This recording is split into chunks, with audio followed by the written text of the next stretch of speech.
കിതച്ചുകൊണ്ട് സാവധാനം പടികൾ കയറി അയാൾ മുകളിലെത്തി. മുകളിൽ മുറിയുടെ വാതിൽ അടച്ചിരിക്കുന്നു.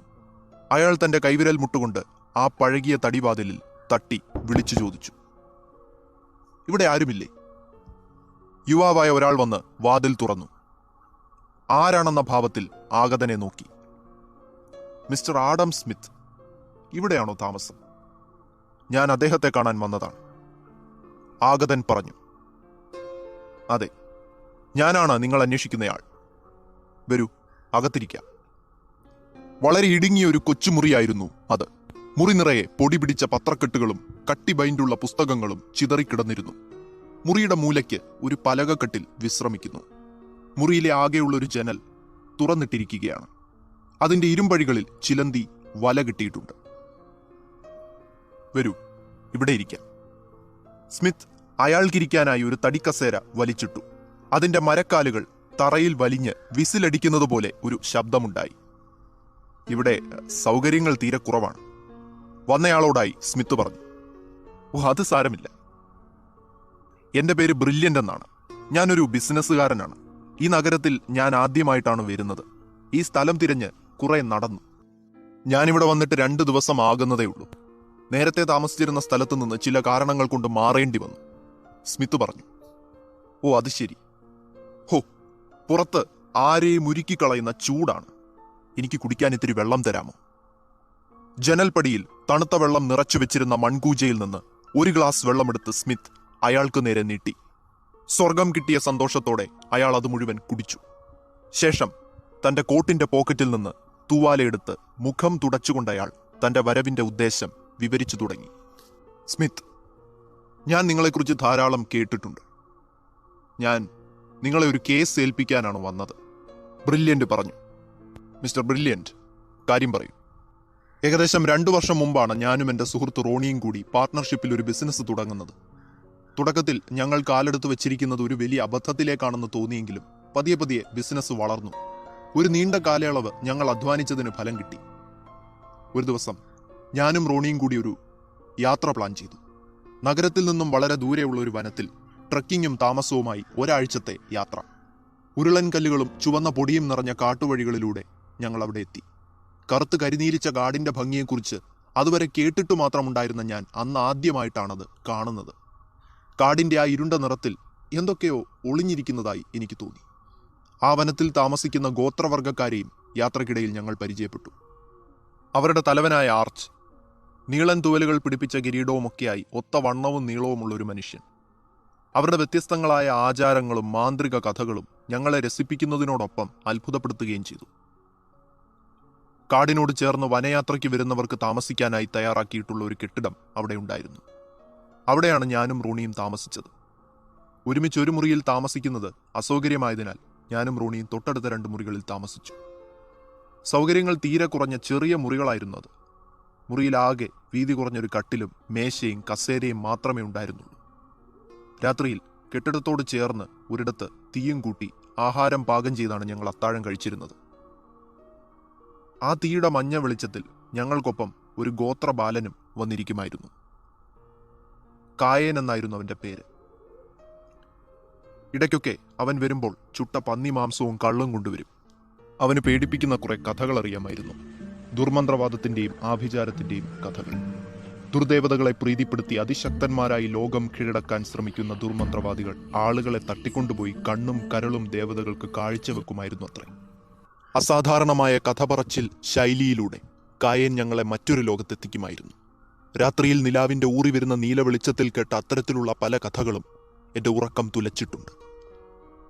ഒരു ദിവസം രാത്രി ഞാൻ മുറിയിൽ പുസ്തകം വായിച്ചിരിക്കുകയായിരുന്നു. പുറത്ത് കാതടപ്പിക്കുന്ന ശബ്ദത്തോടെയുള്ള ഇടിയും മിന്നലും മഴയും. എന്റെ മുറിയുടെ ചില്ല് ജനാലയിൽ ഇടയ്ക്കിടെ ചെല്ലിക്കൊമ്പൻ വണ്ടുകൾ വന്നിടിച്ച് ശബ്ദമുണ്ടാക്കിക്കൊണ്ടിരുന്നു. മഴയും കാറ്റും കൂടുതൽ ശക്തമായി. എന്നെ സംബന്ധിച്ച് രസകരമായി വായിക്കാൻ പറ്റിയ സമയമായിരുന്നു അത്. അന്ന് ഞാൻ രാത്രി വൈകുവോളം വായനയിൽ മുഴുകിയിരുന്നു. ഇടയ്ക്ക് മഴയുടെ ശക്തി കുറഞ്ഞു. കുറച്ചു സമയത്തിന് ശേഷം അസാധാരണമായ ഒരു ഗന്ധം എനിക്ക് അനുഭവപ്പെട്ടു. എന്തോ തീയിൽപ്പെട്ട് കരിഞ്ഞതിൻ്റെ ഗന്ധം.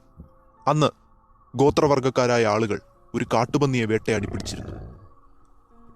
അവർ അതിൻ്റെ രോമം തീയിൽ കരിച്ച് മാംസം വൃത്തിയാക്കിയെടുത്തു. കാട്ടുപന്നിയുടെ രോമം തീയിൽ കരിഞ്ഞപ്പോഴുണ്ടായ അതേ ഗന്ധം തന്നെയാണ് എനിക്ക് അനുഭവപ്പെട്ടത്. ഉറക്കം വന്നതുകൊണ്ട് പിന്നെ അധിക നേരം ഇരുന്നില്ല. പുസ്തകം മടക്കി വെച്ച് കിടന്നു. തൊട്ടടുത്ത ദിവസം രാവിലെ വനപ്രദേശത്തുള്ള വെള്ളച്ചാട്ടം കാണാൻ പോകാനായിരുന്നു പദ്ധതി. ഞാൻ നേരത്തെ തന്നെ തയ്യാറായി റോണിയെ വിളിക്കാൻ ചെന്നു. റോണിയുടെ മുറി അപ്പോഴും പൂട്ടിയിരിക്കുകയായിരുന്നു. ഞാൻ കുറെ വിളിച്ചു നോക്കി, പക്ഷേ അനക്കമൊന്നും ഉണ്ടായില്ല. തലേ ദിവസം കായൻ കൊണ്ടുവന്ന കള്ളം കുടിച്ച് ബോധമില്ലാതെ കിടക്കുകയായിരിക്കും അവനെന്നാണ് ഞാൻ കരുതിയത്. മുറിയുടെ വാതിലിനോട് ചേർന്നുള്ള ജനാലയുടെ ചില്ല് പൊട്ടിയിരുന്നത് ഉപകാരമായി. ആ വിടവിലൂടെ കൈകടത്തി ഞാൻ വാതിൽ തുറന്നു. കതക് തുറന്ന് അകത്ത് കയറിയ ഞാൻ മുറിയിലുള്ള കാഴ്ച കണ്ട് സ്തബ്ധനായിപ്പോയി. ഒരു അസ്ഥികൂടമായിരുന്നു ആ മുറിയിലുണ്ടായിരുന്നത്. തറയിൽ കിടന്നിരുന്ന അസ്ഥികൂടത്തിനു ചുറ്റും ഈച്ചകൾ മൂളിപ്പറക്കുന്നുണ്ടായിരുന്നു. അത് റോണിയായിരുന്നു എന്ന സത്യം എനിക്ക് വിശ്വസിക്കാനായില്ല. പോലീസ് വന്നു, പരിശോധിച്ചു. പക്ഷേ യാതൊരു തെളിവും അവർക്ക് കിട്ടിയില്ല. നിങ്ങൾ ഈ പ്രഹേളിക പരിഹരിക്കുമെന്ന് ഞാൻ വിശ്വസിക്കുന്നു മിസ്റ്റർ സ്മിത്ത്. നിങ്ങൾ എന്നെ സഹായിക്കണം. തൊട്ടടുത്ത ദിവസം പകൽ ആ കാട്ടുവഴികൾ ഒരിക്കൽ കൂടി പിന്നിട്ട് ബ്രില്യന്റും ഒപ്പം സ്മിത്തും ആ വനത്തിലെത്തി. ആ പ്രദേശം കണ്ടപ്പോൾ അതിന് വശ്യമായൊരു സൗന്ദര്യമുണ്ടെന്ന് ബ്രില്യന്റ് പറഞ്ഞത് വെറുതെയല്ല, മറിച്ച് സത്യമാണെന്ന് സ്മിത്തിന് ബോധ്യപ്പെട്ടു. സ്മിത്ത്, ഇതാണ് ആ കെട്ടിടം.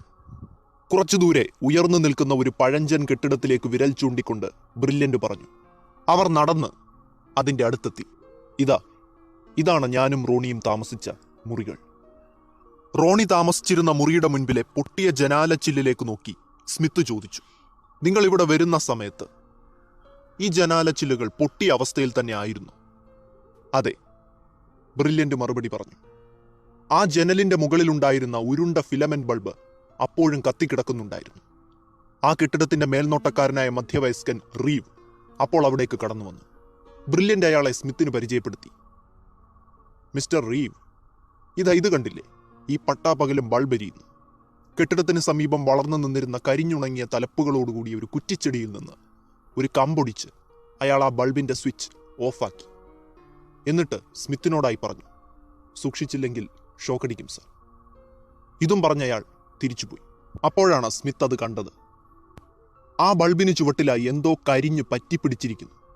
സ്മിത്ത് മുൻകാലുകളിൽ ഉയർന്നു നിന്ന് തൂവാല കൊണ്ട് പൊതിഞ്ഞ് ആ ബൾബ് ഊരിയെടുത്തു. വിശദമായി പരിശോധിച്ചതിന് ശേഷം ആ ബൾബ് സ്മിത്ത് അവിടെ തന്നെ തിരികെ വെച്ചു. തുടർന്ന് സ്മിത്ത് ആ മുറികളെല്ലാം വിശദമായി തന്നെ പരിശോധിച്ചു. അതിനുശേഷം പുറത്തിറങ്ങി. ബ്രില്യന്റ്, എവിടെ നിങ്ങൾ പറഞ്ഞ കഥ പറച്ചിലുകാരൻ കായൻ? അറിയില്ല, വനത്തിലെവിടെയെങ്കിലും ചുറ്റിത്തിരിയുന്നുണ്ടാവാം. എങ്കിൽ വരൂ, നമുക്ക് വനത്തിലൂടെ കുറച്ച് നടക്കാം. സ്മിത്തും ബ്രില്യന്റും കൂടി നടന്നു തുടങ്ങി. അവരുടെ പാദരക്ഷകൾ വനവഴിയിൽ വീണുകിടന്ന ഇലകളെയും ചുള്ളിക്കമ്പുകളെയും ഞെരിച്ചു. പെട്ടെന്ന് മരങ്ങൾക്കിടയിലൂടെ ആരോ വേഗത്തിൽ നടന്നു നീങ്ങുന്നത് അവരുടെ ശ്രദ്ധയിൽപ്പെട്ടു. ബ്രില്യന്റ്, ആരാണത്? അത് ഗോത്രത്തലവനായ ആർച്ചാണെന്നാണ് എനിക്ക് തോന്നുന്നത്. എങ്കിൽ വേഗം വരൂ. അയാളെ പിന്തുടർന്ന് അവർ കുറെ ദൂരം സഞ്ചരിച്ചു. അങ്ങനെ അവസാനം ഒരു ഗുഹയ്ക്ക് മുൻപിലാണ് അവർ എത്തിയത്. വളരെ ഇടുങ്ങിയ പ്രവേശന ദ്വാരത്തോടുകൂടി ആ ഗുഹയിലേക്ക് കൂറ്റനൊരു കാളത്തലയുമായി ആർച്ച് കയറിപ്പോകുന്നതാണ് അവർ കണ്ടത്. ബ്രില്യന്റ് അതുവരെ കണ്ടിട്ടില്ലാത്ത ഒരു ശൗര്യമായിരുന്നു അന്ന് ആർച്ചിന്റെ മുഖത്ത്. അയാളുടെ ഉദ്ദേശം എന്തായിരിക്കുമെന്ന ആകാംക്ഷയോടെ ആർച്ച് ഗുഹയിൽ നിന്ന് വെളിയിൽ പോകുന്നതുവരെ സ്മിത്തും ബ്രില്യന്റും പുറത്ത് കാത്തിരുന്നു. വനത്തിൽ ഏതോ ഭാഗത്ത് പൂവിട്ട ഒരു പ്രത്യേകതരം കാട്ടുപൂവിന്റെ ഗന്ധമായിരുന്നു അവിടെ മുഴുവൻ. കുറച്ചു സമയത്തിന് ശേഷം ആർച്ച് പുറത്തു വന്നു. ചുറ്റുമൊന്ന് നോക്കിയ ശേഷം അതിവേഗം അയാൾ തിരിച്ചു നടന്നുപോയി. ആർച്ച് തിരിച്ചു പോയതിന് പിന്നാലെ സ്മിത്തും ബ്രില്യന്റും കൂടി ഗുഹയിൽ പ്രവേശിച്ചു. ഗുഹയുടെ ഇടുങ്ങിയതും പായൽ പിടിച്ചതുമായ പ്രവേശന ദ്വാരവും കടന്ന് അവർ മുന്നോട്ട് പോയി. അവർ ഒരു ചെറു മൈതാനത്തിന്റെ വലുപ്പമുള്ള ഭാഗത്താണ് എത്തിയത്. അവിടെ ഒരു മൂലയ്ക്ക് കുറെ അസ്ഥികൂടങ്ങളുടെ ഒരു കൂമ്പാരമാണ് അവർ കണ്ടത്. മനുഷ്യരുടെ അസ്ഥികൾ. കായൻ പറയാറുള്ള കഥകളിൽ പരാമർശിക്കുന്ന ഗോത്രവർഗക്കാരുടെ പേടി സ്വപ്നമായ ചെകുത്താന്റെ ഗുഹ, അത് ഇതാണെന്നാണ് എനിക്ക് തോന്നുന്നത്. കുറച്ചുകൂടി മുന്നോട്ട് നടന്ന സ്മിത്തിന് ഗുഹയുടെ തറയിൽ ചവിട്ടിയപ്പോൾ എന്തോ ഒരു അസ്വാഭാവികത അനുഭവപ്പെട്ടു. തറയിലെ കരിയിലകൾ മാറ്റി നോക്കിയ സ്മിത്ത് അവിടെ തടികൾ കൊണ്ടുണ്ടാക്കിയ ഒരു തട്ടാണ് കണ്ടത്. ബ്രില്യന്റും സ്മിത്തും കൂടി ആ തട്ട് വളരെ പണിപ്പെട്ട് ഉയർത്തി മാറ്റി. അതിനടിയിൽ സമചതുരാകൃതിയിലുള്ള ഒരു വലിയ കുഴി ഉണ്ടായിരുന്നു. ആ കുഴിയുടെ കൃത്യം നടുക്ക് വെള്ളം നിറച്ച മരപ്പാത്തിയിൽ ഒരു വമ്പൻ ചില്ലുഭരണിയാണവർ കണ്ടത്. ആർച്ചു കൊണ്ടുവന്ന ആ കൂറ്റൻ കാളത്തല ആ ഭരണിക്കുള്ളിലുണ്ടായിരുന്നു. അത് ശരവേഗത്തിൽ തിന്നു തീർത്തുകൊണ്ടിരിക്കുന്ന ലക്ഷക്കണക്കിന് ചുവന്ന ഉറുമ്പുകൾ. ആ ഉറുമ്പുകൾ രക്ഷപ്പെട്ടു പോകാതിരിക്കാനാണ് ഭരണി വെള്ളം നിറച്ച മരപ്പാത്തിയിൽ സൂക്ഷിച്ചിരിക്കുന്നതെന്ന് അവർക്ക് മനസ്സിലായി. ബ്രില്യന്റ്, ഇപ്പോൾ ഞാൻ പറയാതെ തന്നെ നിങ്ങൾക്ക് മനസ്സിലായി കാണുമല്ലോ. നമ്മൾ അന്വേഷിക്കുന്ന കൊലയാളി ആർച്ചാണ്. റോണിയെ കൊന്നത് അയാളാണ്. കായൻ പറഞ്ഞ കഥകളിലെ ദുർദേവതകൾക്ക് മനുഷ്യരുടെ കണ്ണും കരളും കാഴ്ചവെക്കുന്ന ദുർമന്ത്രവാദികളിൽ ഒരാളായിരിക്കണം അയാൾ. റോണിയെ മാത്രമല്ല, ഇതിനു മുൻപ് മറ്റു പലരെയും അയാൾ കൊന്നിട്ടുണ്ട്. തെളിവുകൾക്കായി അസ്ഥിക്കൂമ്പാരം തന്നെ ധാരാളം. വരൂ, എത്രയും വേഗം നമുക്ക് അയാളെക്കുറിച്ച് പോലീസിന് വിവരം കൊടുക്കണം. അങ്ങനെ റോണിയുടെ കൊലയാളി പിടിയിലായി. കൊല നടന്ന ദിവസം രാത്രി ശരിക്കും എന്താണ് നടന്നതെന്ന് സ്മിത്ത് പിന്നീട് ബ്രില്യന്റിന് വിവരിച്ചു കൊടുത്തു. അന്ന് രാത്രി റോണിയുടെ മുറിക്ക് മുന്നിലെത്തിയ ആർച്ച് പൊട്ടിയ ജനാലച്ചില്ലിലൂടെ മുറിയുടെ വാതിൽ തുറന്നു. ജനലിലൂടെ വാതിൽ തുറക്കാൻ ശ്രമിക്കുന്നതിനിടയിൽ അയാളുടെ കിരീടത്തിലെ തൂവലുകൾ ജനലിനു മുകളിലെ ചുട്ടുപഴുത്ത ബൾബിൽ തട്ടി കരിഞ്ഞു. ആ ഗന്ധമാണ് അന്ന് തനിക്ക് അനുഭവപ്പെട്ടത്. അകത്ത് കായേൻ കൊണ്ടുവന്ന കള്ളും കുടിച്ച് ബോധം കെട്ടതുപോലെ ഉറങ്ങുകയായിരുന്ന റോണിയെയാണ് അയാൾ കണ്ടത്. തൻ്റെ കയ്യിലുണ്ടായിരുന്ന പച്ചമരുന്നുകൾ കൊണ്ട് റോണിയെ അയാൾ ബോധം കെടുത്തി. തുടർന്ന് റോണിയെ തറയിലെടുത്ത് കിടത്തി വസ്ത്രങ്ങൾ അഴിച്ചുമാറ്റി കണ്ണും കരളും പറിച്ചെടുത്തു. തുടർന്ന് താൻ ചുമന്നുകൊണ്ടുവന്ന വലിയ ചില്ലുഭരണിയിലെ ഉറുമ്പുകളെ ഉപയോഗിച്ച് ശരീരം നശിപ്പിച്ചു. ഇതാണ് അന്നവിടെ നടന്നത്. എല്ലാം കേട്ടുകഴിഞ്ഞ ബ്രില്യന്റ് മൗനമായിരുന്നതേ ഉള്ളൂ.